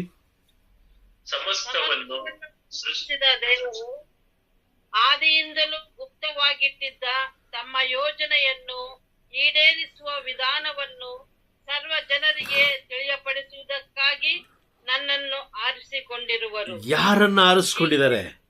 ಯಾರನ್ನ ಆರಿಸ್ಕೊಂಡಿದ್ದಾರೆ? ನಮ್ಮನ್ನು ಯಾಕೆ ಹೇಳ್ತೀರಾ? ನನ್ನನ್ನು. ಅಲ್ಲಿ ಬರ್ದಿರೋದು ಏನಂತ ಬರ್ದಿದೆ? ಮತ್ತೆ ಯಾಕೆ ಗುಂಪು ಗುಂಪಾಗಿ ಸೇರಿಸ್ಕೊಳ್ತಾ ಇದ್ದೀರಾ? ನಿಮಗೆ ಕೊಟ್ಟ ಕೆಲಸ ನಿಮಗೆ ಸ್ವಂತ, ನೀವು ಮಾಡಬೇಕು. ಗಂಡನ ಹೆಸರು ಹೇಳ್ಕೊಂಡು, ಹೆಂಡತಿ ಹೆಸರು ಹೇಳ್ಕೊಂಡು, ಮ್ಯೂಟ್ ಮಾಡ್ಕೊಳ್ಳಿ. ಗಂಡನ ಹೆಸರು ಹೇಳ್ಕೊಂಡು, ಹೆಂಡತಿ ಹೆಸರು ಹೇಳ್ಕೊಂಡು, ಮಕ್ಕಳ ಹೆಸರು ಹೇಳ್ಕೊಂಡು, ಕೆಲಸದ ಹೆಸರು ಹೇಳ್ಕೊಂಡು ಇವತ್ತು ಸ್ನೇಹಿತನಿಗೆ ನೆರವಾಗಿದ್ದೀವ ನಾವು? ಸಮಸ್ತವನ್ನು ಸೃಷ್ಟಿಸಿದ ದೇವರು ಆದಿಯಿಂದಲೂ ಗುಪ್ತವಾಗಿಟ್ಟಿದ್ದ ತಮ್ಮ ಯೋಜನೆಯನ್ನ ಈಡೇರಿಸುವ ವಿಧಾನವನ್ನ ಸರ್ವ ಜನರಿಗೆ ತಿಳಿಯಪಡಿಸುವುದಕ್ಕಾಗಿ ನನ್ನನ್ನು ಆರಿಸ್ಕೊಂಡಿದ್ದಾರೆ. ಈಗ ಆರಿಸ್ಕೊಂಡ ಮೇಲೆ ಈಗ ಅವು ಆರಿಸ್ಕೊಂಡಿದ್ದಾರೆ ಅನ್ನೋದಕ್ಕೆ ಒಂದು ಬಲವಾದ ಸಾಕ್ಷಿ ಏನು ಅಂತ ಹೇಳಿದ್ರೆ 1 ಕೊರಿಂಥಿ 7ನೇ ಅಧ್ಯಾಯ ವಾಕ್ಯ 23. ಅವರು ನಮ್ಮನ್ನು ಕ್ರಯಕ್ಕೆ ಕೊಂಡುಕೊಂಡಿದ್ದಾರೆ ಅವರ ಯೋಜನೆಯನ್ನು ನೆರವೇರಿಸುವುದಕ್ಕಾಗಿ, ಅವರ ಯೋಜನೆಯನ್ನ ಈ ಲೋಕದಲ್ಲಿರುವ ಪ್ರತಿಯೊಬ್ಬೊಬ್ಬ ಜನರಿಗೂ ತಿಳಿಯಪಡಿಸುವುದಕ್ಕಾಗಿ. ಅವರ ಯೋಜನೆ, ನಮ್ಮ ಯೋಜನೆ ಅಲ್ಲ. ಈಗ ನಾವು ಯಾರ ಹತ್ರ ಆದ್ರೂ ಕೇಳಿದ್ರೆ ಹೇಗೋಗ್ತದೆ ಪ್ರಾರ್ಥನೆ ಜೀವನ? ಅಯ್ಯೋ ಎಲ್ಲಿ ಬ್ರದರ್, ಬೆಳಗ್ಗೆ ಎದ್ದಿದ ತಕ್ಷಣ ಮಾಡಿಕ್ಬೇಕು, ಬೆಳಗ್ಗೆ ಎದ್ದಿದ ತಕ್ಷಣ ಮಾಡಿಕ್ಬೇಕು, ಎದ್ದಿದ ತಕ್ಷಣ ಕೆಲ್ಸಕ್ಕೆ ಹೋಗ್ಬೇಕು, ಅದಾದ್ಮೇಲೆ ಬಂದು ಮತ್ತೆ ಇದು ಮಾಡಬೇಕು. ಅದೆಲ್ಲ ಪ್ರತಿಯೊಬ್ಬರ ಜೀವನದಲ್ಲೂ ಇದ್ದದ್ದೇ. ಮಾತೆ ಮರಿಯವರು ಹೇಳಿಲ್ವಲ್ಲ? ಮಾತೆ ಮರಿಯವರು ಹೇಳಿದ್ರ? ಗಾಬ್ರಿಯೇಲ್ ದೇವದೂತ ಬಂದು ಹೇಳಿದಾಗ ಮಾತೆ ಮರಿಯವರು ಏನಂತ ಹೇಳಿದ್ರು? ಅಪ್ಪ ಸುಮ್ನೆರಪ್ಪ, ನಾನು ಇನ್ನೂ ಏನಾಗಿಲ್ಲ, ಜೋಸೆಫರೊಂದಿಗೆ ಮದುವೆ ಆಗಿಲ್ಲ, ಇನ್ನು ವರದಕ್ಷಿಣೆ ದುಡ್ಡುಗೋಸ್ಕರ ಏನ್ ಮಾಡ್ತಾ ಇದ್ದೀನಿ, ಆ ದುಡ್ಡನ್ನ ಅಡ್ಜಸ್ಟ್ ಮಾಡಬೇಕು, ಕಲ್ಯಾಣ ಮಂಟಪ ಫಿಕ್ಸ್ ಮಾಡಬೇಕು. ಇನ್ನು ನಮ್ಮಪ್ಪ ನಮ್ಮಮ್ಮ ಅವ್ರು ಇನ್ನೂ ಏನೇನು ಮಾಡ್ತಾರೋ ನನಗಿನ್ನೂ ಗೊತ್ತಿಲ್ಲ. ನನ್ನ ತಲೆ ಕೆಟ್ಟೋಗೈತೆ, ನನಗೆ ತಲೆ ಕೆಟ್ಟೋಗೈತೆ, ಬಿಟ್ಬಿಡಪ್ಪ, ನೀನು ನನ್ನ ಬಿಟ್ಬಿಡು. ನಾನು ಇವಾಗ ಎಲ್ಲೋ ಎಲ್ಲೋ ಎಲ್ಲೋ ಹೋಗ್ತಾ ಇದ್ದೀನಿ, ನಾನು ನೀರು ತರಬೇಕು, ಮನೆಗೆ ಹೋಗಿ ನೀರು ತರಬೇಕು, ಪಾತ್ರೆ ಬೆಳಗಬೇಕು, ಪಾತ್ರೆ ಬೆಳಗಬೇಕು, ಮದುವೆಗೆ ಸ್ವಲ್ಪ ಕೆಲಸ ಕಾರ್ಯಗಳು ಜಾಸ್ತಿ ಇದೆ. Praise the Lord. ಹೇಳಿದ್ರ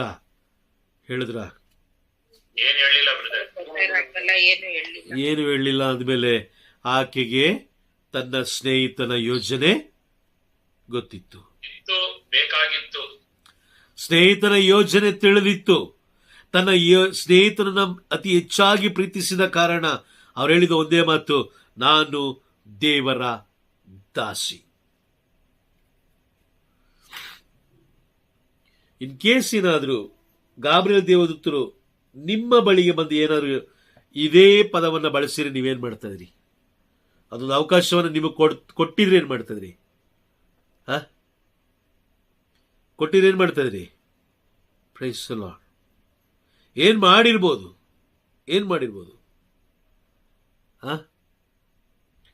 ಊರೊಳಗಡೆ ಒಂದು ನಾಯಿ ಕೂಡ ಬರಕ್ ಬಿಡ್ತಾ ಇರ್ಲಿಲ್ಲ ಅಲ್ವಾ? ಹೇ ಗಾಬ್ರಿಯೇಲ್ ದೇವದೂತ ನನ್ನ ಹೆಂಡತಿ ಹತ್ರ ಮಾತಾಡಿರೋದು, ಗಾಬ್ರಿಯೇಲ್ ದೇವದೂತ ನಮ್ಮ ಅಮ್ಮನ ಹತ್ರ ಮಾತಾಡಿರೋದು, ಗಾಬ್ರಿಯೇಲ್ ದೇವದೂತ ನಮ್ಮ ಚಿಕ್ಕಮ್ಮನ ಹತ್ರ ಮಾತಾಡಿರೋದು, ಗಾಬ್ರಿಯೇಲ್ ದೇವದೂತರು ಬಂದಿದ್ರು, ಅಯ್ಯೋ ನಮ್ಮ ಅತ್ತೆ ಹತ್ರ ಮಾತಾಡಿದ್ರು, ಗಾಬ್ರಿಯೇಲ್ ದೇವದೂತ ಬಂದು ನನ್ನ ಫ್ರೆಂಡ್ ಜೊತೆಲಿ ಮಾತಾಡಿದ್ದು, ನನ್ನ ಫ್ರೆಂಡ್, ಕ್ಲೋಸ್ ಫ್ರೆಂಡ್ ಅವಳ ಜೊತೆಲಿ ಮಾತಾಡಿದ್ದಾರೆ. ಹೌದಾ? ಬರೀ ಬಿಲ್ಡಪ್. ಬಿಲ್ಡಪ್ ಇರೋ ಕಡೆ ಬಿಲ್ಡಿಂಗ್ ಕಟ್ಟಕ್ಕಾಗುತ್ತಾ? ಎಂದಿಗೂ ಸಾಧ್ಯ ಇಲ್ಲ, ಕಟ್ಟಕ್ಕಾಗಲ್ಲ. ದೇವರು ಅವರ ಯೋಜನೆಯನ್ನ ಈಡೇರಿಸುವ ವಿಧಾನವನ್ನ ಸರ್ವ ಜನರಿಗೆ ತಿಳಿಯಪಡಿಸುವುದಕ್ಕಾಗಿ ನನ್ನನ್ನ ಆರಿಸ್ಕೊಂಡಿದ್ದಾರೆ. ಆರಿಸ್ಕೊಂಡ ಮೇಲೆ ಈಗ ನಾನು ಅವರ ಯೋಜನೆ ಈಡೇರಿಸುವ ವಿಧಾನವನ್ನ ತಿಳ್ಕೊಂಡು ಅದನ್ನ ಲೋಕದ ಜನರಿಗೆ ನಾನು ಏನ್ ಮಾಡಬೇಕು? ಬೋಧಿಸ್ಬೇಕಲ್ವಾ, ತಿಳಿಸ್ಬೇಕು. ಈಗ ನನಗೇ ಗೊತ್ತಿಲ್ಲ ಅಂತ ಹೇಳಿದ್ರೆ, ಈಗ ನನಗೇ ಗೊತ್ತಿಲ್ಲ, ಆ ಈಡೇರಿಸುವ ವಿಧಾನ ನನಗೆ ಗೊತ್ತಿಲ್ಲ ಅಂತ ಹೇಳಿದ್ಮೇಲೆ ಈಗ ನಾನೇನು ಮಾಡಬೇಕು? ಏನಾದ್ರು ಸ್ವಲ್ಪ ಮಿಕ್ಸ್ ಮಾಡಿ ಬಣ್ಣ ಗಿಣ್ಣ ಬಳಿದು ಸಕ್ಕರೆ ಲೇಪಿತ ಬೋಧನೆ ಮಾಡಬೇಕು. ಹೌದಾ? ನಿಜನಾ?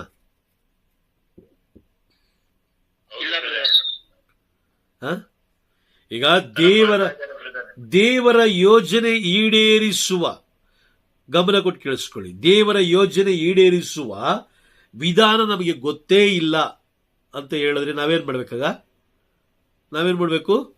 ಸಕ್ಕರೆ ಲೇಪಿತ ಬೋಧನೆಗಳನ್ನ ಬೋಧಿಸ್ಬೇಕು, ಜನಗಳು ಮೆಚ್ಚುವಂತಹ. ಈಗ ನಾವೇನ್ ಹೇಳಿದೋ, ಪರಲೋಕದ ಪ್ರೀತಿ ಬೇರೆ, ಲೋಕದ ಪ್ರೀತಿ ಬೇರೆ. ಲೋಕದ ಪ್ರೀತಿಯನ್ನು ದೇವರು ಎಂದಿಗೂ ಏನ್ ಮಾಡಲ್ಲ, ಮೆಚ್ಚೋದಿಲ್ಲ. ಅವ್ರು ಮೆಚ್ಚೋದೇನು? ಪರಲೋಕದ ಪ್ರೀತಿ. ನೀನು ಈ ಧರೆಯಲ್ಲಿ ಈಗ ಲೋಕದ ಪ್ರೀತಿ ಹಂಚಬೇಕಾ, ಪರಲೋಕದ ಪ್ರೀತಿ ಹಂಚಬೇಕಾ? ಪರಲೋಕದ ಪ್ರೀತಿ ಅಂದ್ರೆ ಏನು? ಅವರು ಕೊಟ್ಟ ಆಜ್ಞೆಗಳನ್ನು ಅನುಸರಿಸಿ ನಾನು ನಡೆದು ನನ್ನ ಸ್ನೇಹಿತನಿಗೂ ನನ್ನ ಕುಟುಂಬದಲ್ಲಿರುವ ಪ್ರತಿಯೊಬ್ಬೊಬ್ಬರಿಗೂ, ಅಲ್ವಾ? ನಿಜನಾ? ಹೌದಲ್ವಾ? ಫ್ರೆಂಡ್ಸ್ ಅಲ್ಲ, ಪರಲೋಕದ ಪ್ರೀತಿ ಅಂದ್ರೇನು? ದೇವರು ಕೊಟ್ಟಂತ ಆಜ್ಞೆಗಳನ್ನ ನಾನು ಅನುಸರಿಸಿ ಆ ಎಲ್ಲ ಆಜ್ಞೆಗಳನ್ನ ವಿವರವಾಗಿ ತಿಳಿದುಕೊಂಡು ಆ ಎಲ್ಲ ಆಜ್ಞೆಗಳನ್ನು ನಾನು ಅನುಸರಿಸೋದಲ್ಲದೆ ನನ್ನ ಸ್ನೇಹಿತನಿಗೂ ಕೂಡ ಆ ಆಜ್ಞೆಗಳನ್ನ ಅನುಸರಿಸುವಂತೆ ತಿಳಿಯಪಡಿಸಬೇಕು. ಯಾಕೆ ಇಲ್ಲಾಂದ್ರೆ ಆ ಆತ್ಮ ಏನಾಗುತ್ತೆ? ನರಕದ ಪಾಲ. ಈಗ ನಾವೇನ್ ಮಾಡ್ತಾ ಇದೀವಿ? ಲೋಕದ ಪ್ರೀತಿ ಹಂಚ್ತಾ ಇದೀವ, ಪರಲೋಕದ ಪ್ರೀತಿ ಹಂಚ್ತಾ ಇದೀವ? ಲೋಕದ ಪ್ರೀತಿ ಹಂಚಲ್ಪಡ್ತಾ ಇದೆಯಾ ಈ ಭೂಮಿಯಲ್ಲಿ? ಪರಲೋಕದ ಪ್ರೀತಿ ಹಂಚಲ್ಪಡ್ತಾ ಇದೆಯಾ? ಏನಂತ ಹಂಚಲ್ಪಡ್ತಾ ಇದೆ?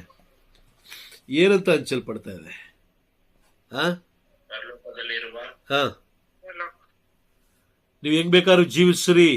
ದೇವರು ನಿಮಗೆ ಒಂದು ಬಿಲ್ಡಿಂಗ್ ಕೊಟ್ಟಿದ್ದಾರೆ. ಆಲ್ರೆಡಿ ಒಂದು ಬಿಲ್ಡಿಂಗ್ ಇದೆ. ಮತ್ತೆ ಹೋಗಿ ಏನು ಪ್ರಾರ್ಥಿಸ್ಬೇಕಾದ್ರೆ ಅಲ್ಲಿದ್ದ ಬೋಧಕರು ಏನಂತ ಹೇಳ್ತಾರೆ? ದೇವರು ನಿಮಗೆ ಒಂದು ಬಿಲ್ಡಿಂಗ್ ಅನ್ನು ಕೊಡ್ತಾ ಇದ್ದಾರೆ. ಬ್ರದರ್, ಇನ್ನು ಒಂದಿದೆ. ಅಯ್ಯೋ, ನೀವ್ಯಾಕೆ ಯೋಚನೆ ಮಾಡ್ತೀರಾ? ದೇವರು ಇನ್ನೊಂದು ಕೊಡ್ತಾರೆ. ಆದ್ರೆ ಬೋಧಕ ಎಲ್ಲಿರ್ತಾನೆ? ಬಾಡಿಗೆ ಮೇಲೆ ಇರ್ತಾನೆ. ಅರ್ಥ ಆಗ್ತದೆ ನಿಮಗೆ?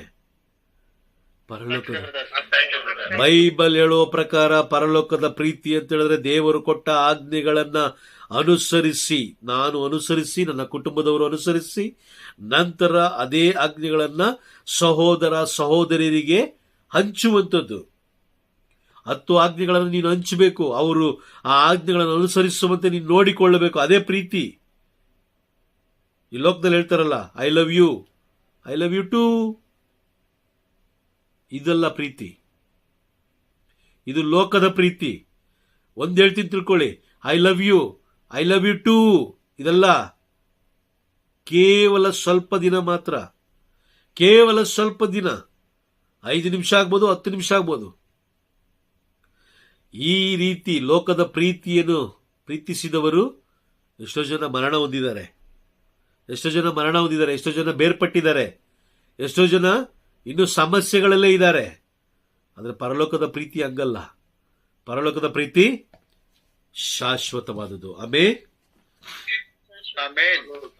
ಶಾಶ್ವತವಾದ ಪ್ರೀತಿ ಅದು. ಆಮೆನ್. ಅಲ್ಲಿ ಹೇಳ್ತಾರೆ,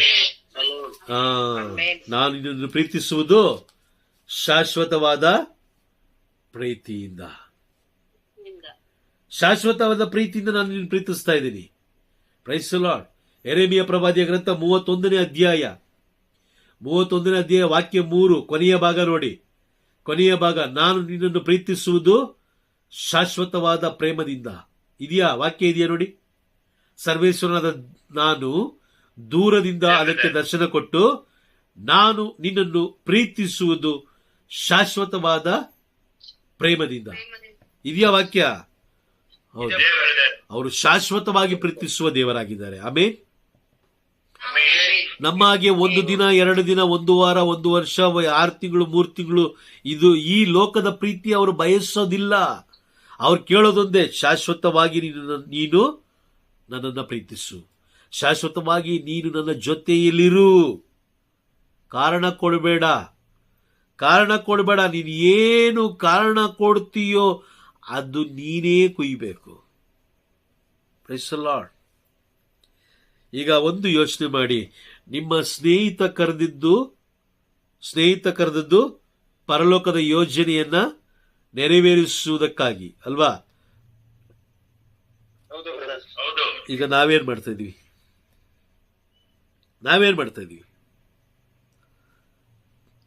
ಏನ್ ಮಾಡ್ತಾ ಇದೀವಿ? ಪ್ರತಿಯೊಬ್ಬರು ಭಾನುವಾರ ಚರ್ಚ್ಗೆ ಹೋಗ್ತೀವಿ. ಪ್ರಯೋಜನ ಏನಿದೆ? ದೇವರ ಯೋಜನೆ ನೆರವೇರಿಸುವ ವಿಧಾನ ಗೊತ್ತಿಲ್ಲ ಅಂತ ಹೇಳಿದ್ಮೇಲೆ ಚರ್ಚ್ಗೆ ಹೋಗಿ ಏನ್ ಪ್ರಯೋಜನ? ಯಾರು ಹೇಳಿದ್ದು ಚರ್ಚ್ಗೆ ಹೋಗಿ ಬಂದ್ರೆ ನೀವು ಪರಲೋಕ ಹೋಗ್ಬೋದು ಅಂತ? ಬೈಬಲ್ ಎಲ್ಲಾದ್ರೂ ಇದೆಯಾ? ದೇವಾಲಯಕ್ಕೆ ಬಂದೋಗು, ಇಲ್ಲ ಬ್ರದರ್. ದೇವಾಲಯಕ್ಕೆ ಬಂದೋಗು, ನೀನು ಪರಲೋಕಕ್ಕೆ ಬರ್ತೀಯ. ಮತ್ತಾಯ 7:22-23 ಹೇಳ್ತಾರೆ. ಯಾರನ್ನು ನೋಡಿ ಹೇಳ್ತಾರದು? ದೆವ್ವಗಳನ್ನು ಬಿಡಿಸಿದವರು, ಪ್ರವಾದನೆ ಮಾಡಿದಂಥವ್ರು, ಹಲವಾರು ಮಾತುಕತೆಗಳನ್ನು ಮಾಡಿದವರು ನೋಡಿ ಯೇಸು ಸ್ವಾಮಿ ಹೇಳ್ತಾ ಇದ್ದಾರೆ, ಅಧರ್ಮಿಗಳೇ ತೊಲಗಿರಿ. ನೀವು ಯಾರನ್ನೋದೇ ನನಗೆ ಗೊತ್ತಿಲ್ಲ. ಕೆಲಸ ಮಾಡಿದವ್ರನ್ನ ನೋಡಿ ಹೇಳ್ತಾ ಇದ್ದಾರೆ. ನಾವು ಇನ್ನು ಕೆಲಸನೇ ಪ್ರಾರಂಭ ಮಾಡಿಲ್ಲ. ಯೋಚನೆ ಮಾಡಿ, ನಮ್ಮ ಗತಿ ಹೇಗಿರ್ಬೋದು? ನಾವೇನು ಮಾಡ್ತಾ ಇದೀವಿ ಈಗ? ಭಾನುವಾರ ಒಂದಿನ ಹೋಗಿ ಚರ್ಚ್ಗೆ ಹೋಗಿ ಪರಮಪ್ರಸಾದ ತಗೊಂಡು ಮನೆಗೆ ಬಂದು ಕೂತ್ಕೊಂತ ಇದೀವಿ, ಮತ್ತೆ ಅದೇ ಕೆಲಸ. ಸ್ವಲ್ಪ ಯೋಚನೆ ಮಾಡಿ. ದೇವರ ರಾಜ್ಯಕ್ಕಾಗಿ ಎಷ್ಟು ಗಂಟೆಗಳ ಕಾಲ ನೀವು ಟೈಮ್ ಕೊಟ್ಟಿದ್ದೀರಾ? ಎಷ್ಟು ಗಂಟೆಗಳ ಕಾಲ? ದೇವರು ನಿಮಗೆ 24 ಗಂಟೆ ಕೊಟ್ಟಿದ್ದಾರೆ. ಎಷ್ಟು ಸಮಯ, ಎಷ್ಟು ಗಂಟೆಗಳ ಕಾಲ ನೀವು ದೇವರ ರಾಜ್ಯ ನಿರ್ಮಿಸುವುದಕ್ಕಾಗಿ, ದೇವರ ಪ್ರೀತಿ ಈ ಲೋಕದಲ್ಲಿ ಕಟ್ಟಲ್ಪಡೋದಕ್ಕಾಗಿ, ದೇವರ ರಾಜ್ಯ ಈ ಲೋಕದಲ್ಲಿ ಕಟ್ಟಲ್ಪಡೋದಕ್ಕಾಗಿ ನೀವು ಪ್ರಯಾಸ ಪಟ್ಟಿದ್ದೀರಿ? ಹೇಳಿ ನೋಡೋಣ. ಅಯ್ಯೋ ಬ್ರದರ್, ಎಲ್ಲಿ ಬ್ರದರ್? ಬೆಳಗ್ಗೆ ಎದೊಳ್ತೀವಿ,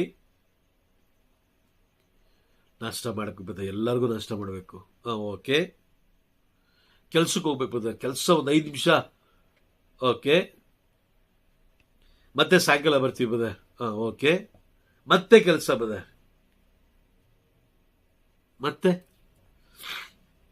ಮತ್ತೆ ಏನ್ ಮಾಡ್ತೀರಾ ಸಿಸ್ಟರ್? ಇಲ್ಲ ಬ್ರದರ್, ಕೆಲಸಗಳು ಮಾಡ್ತಾ ಟೈಮ್ ಹೋಗೋದೇ ಗೊತ್ತಾಗಲ್ಲ. ರಾತ್ರಿ ಒಂದು 10:30-11 ಗಂಟೆ ಆಗುತ್ತೆ ನಾವು ಮಲಗೋಷ್ಟೊತ್ತಿಗೆ. ಎಲ್ಲಾ ಕೆಲಸ ಮಾಡಿ ಮಲಗಬೇಕು ಬ್ರದರ್. ಎದ್ರೆ ತಾನೇ ಈ ಮಾತು ಬರೋದು? ಎದ್ದೇಳ್ದಿರೋಂತ ಒಂದು ದಿನನೂ ಕೂಡ ಇದೆಯಾ? ಇಲ್ಲ. ಎದ್ದೇಳ್ದಿರುವಂತ ದಿನ ಇದೆ. ಅವತ್ತೇನು ಉತ್ತರ ಕೊಡ್ತೀರಾ? ಕಿವಿ ಪಕ್ಕ ಬಂದು ಕುತ್ಕೊಂಡು ಅಮ್ಮ ಎದೋಳು, ಅಪ್ಪ ಎದೋಳು, ಆಂಟಿ ಎದೋಳು ಅಂದ್ರು ಎದೋಳಕ್ಕೆ ಆಗಲ್ಲ, ಕೇಳಿಸ್ಕೊಳಕ್ಕಾಗಲ್ಲ ಆ ಟೈಮಲ್ಲಿ. ಆಗ ನೀನು ಬಾಯಿ ತೆಗಿಲಿಕ್ಕೂ ಆಗಲ್ಲ ಕಾರಣ ಕೊಡ್ಲಿಕ್ಕೆ. ಏನ್ ಕಾರಣ ಕೊಡ್ತೀಯ ಅವತ್ತು? ದೇವರು ಕೊಟ್ಟಂತ ಸಮಯವನ್ನ ಅತಿ ಹೆಚ್ಚಾಗಿ ಪ್ರಾರ್ಥಿಸುವುದಕ್ಕಾಗಿ, ಪರಲೋಕದಲ್ಲಿರುವ ದೇವರ ಆ ಒಂದು ಪ್ರೀತಿ ಧರೆಯಲ್ಲಿ ಕಟ್ಟಲ್ಪಡುವುದಕ್ಕಾಗಿ, ಎಲ್ಲ ಜನರು ದೇವರ ಆಜ್ಞೆಗಳನ್ನು ಅನುಸರಿಸಿ ಅದರಂತೆ ಜೀವಿಸಿ ಪರಲೋಕ ಸೇರುವುದಕ್ಕಾಗಿ ಪ್ರಾರ್ಥನೆ ಮಾಡಿ.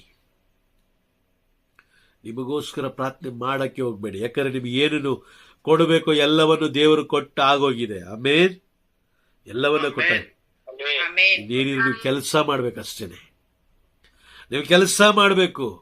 ನಿಮ್ಮ ಕುಟುಂಬದಲ್ಲಿರುವ ಕೊರತೆಗಳನ್ನು ನೋಡಬೇಡಿ. ನಿಮ್ಮನ್ನು ಆರಿಸಿಕೊಂಡಂತ ದೇವರನ್ನು ನೋಡ್ರಿ. ನೋಡಿ. ನಿಮ್ಮ ಕುಟುಂಬದಲ್ಲಿರುವ ಸಮಸ್ಯೆಗಳನ್ನು ನೋಡಕ್ಕೆ ಹೋಗ್ಬೇಡಿ. ನಿಮ್ಮ ಕುಟುಂಬದಲ್ಲಿರುವ ಸಮಸ್ಯೆಗಳ ಬಗ್ಗೆ ಜಾಸ್ತಿ ಚಿಂತೆ ಮಾಡಕ್ಕೆ ಹೋಗ್ಬೇಡಿ.